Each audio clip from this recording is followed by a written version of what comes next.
Bismillahirrahmanirrahim. Sir, thank you very much. Every council Maroof. Too many confusions. Famous. First of all, I'm not a member of PTI. That's good. Just to be clear. Or MQM, definitely not MQM. I'm a member of the Labour Party, and I think first of all we welcome the chief guest, Maqbool, Bhat, and in the day to remember his father and the dedication and the commitment he gave and his life that he gave to the cause of Kashmir. Bhat Shaheed. I mean, this is phenomenal. Only a son or a daughter can understand what price a parent or a family member can pay. I can sit here and talk about Kashmir with all passion of mind, but my parents didn't give their life for Kashmir.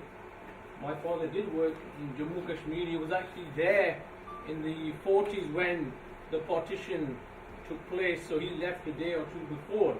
Unfortunately, when we grow older and you start to speak to your father and ask him the story of Kashmir and the story of his life, because when we are 13, 14, we think our parents don't know nothing, we know best.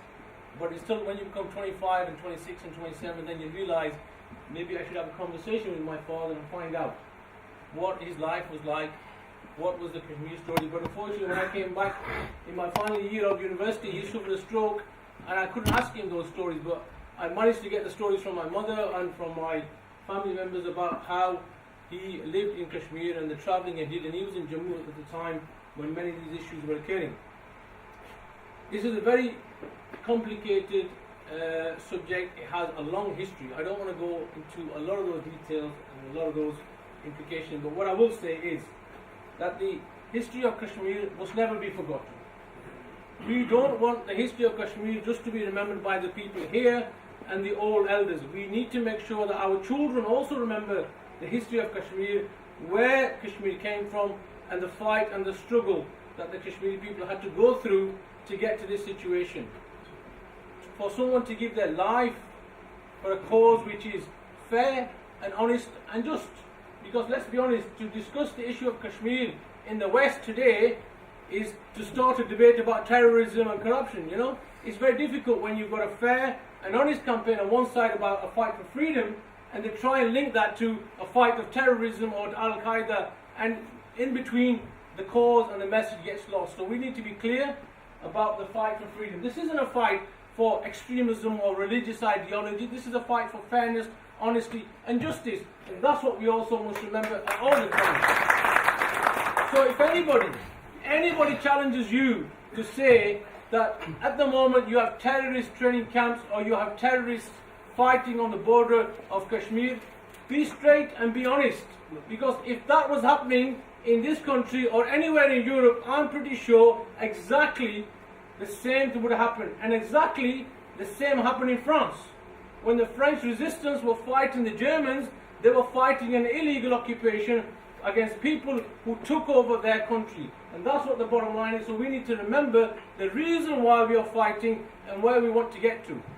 Councillor Brad made a very interesting point in his speech.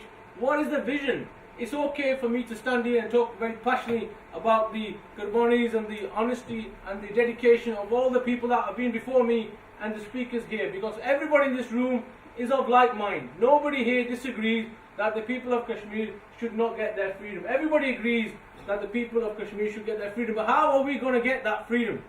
We are not going to get that freedom at a table sitting in Delhi, and we're not going to get it sitting in Islamabad. But that's clear.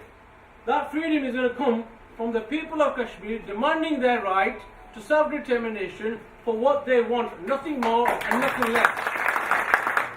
So when you demand that freedom, if we are in positions of power in the UK, there has been no greater advocate for the issue of Kashmir in Parliament than Lord Nazir Ahmed. Yes, he's spoken in the House of Lords, he's spoken at the Labour Party conferences, he's spoken here, and he's spoken in many events and jalsas up and down the country.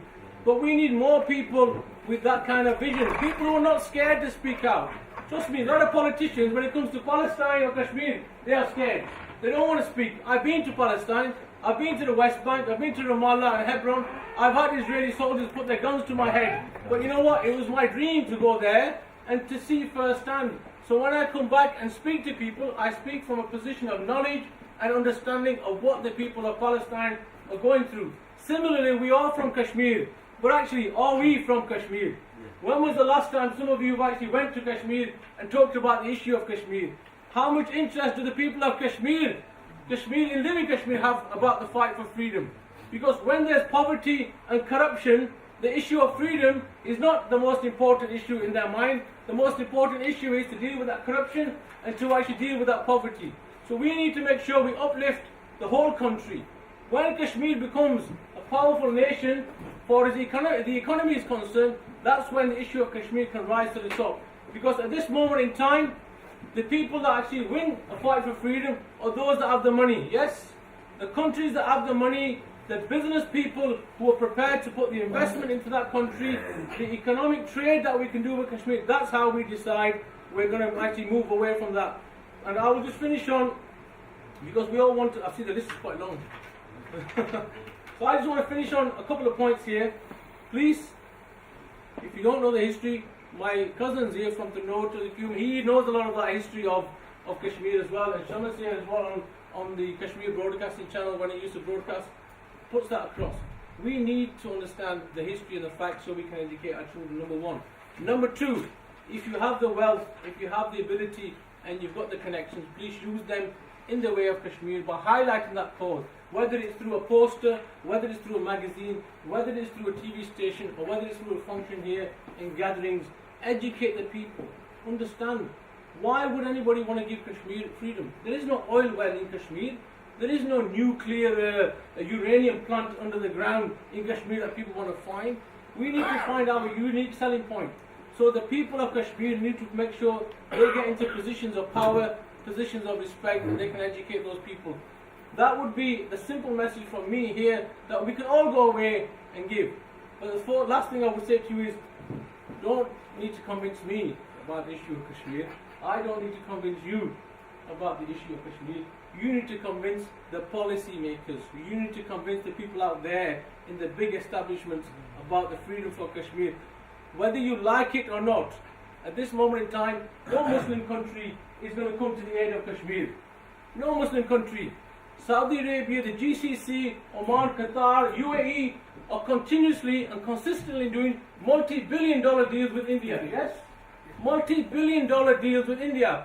Why would they want to fight for the freedom of Kashmir? It doesn't make any sense to them. It's all about the economy, it's about money. So we need to be stronger, we need to be steadfast in our way, and inshallah one day we will see those people of Kashmir standing in Srinagar and Meerpur at the same time saying, we are free, we are free, we are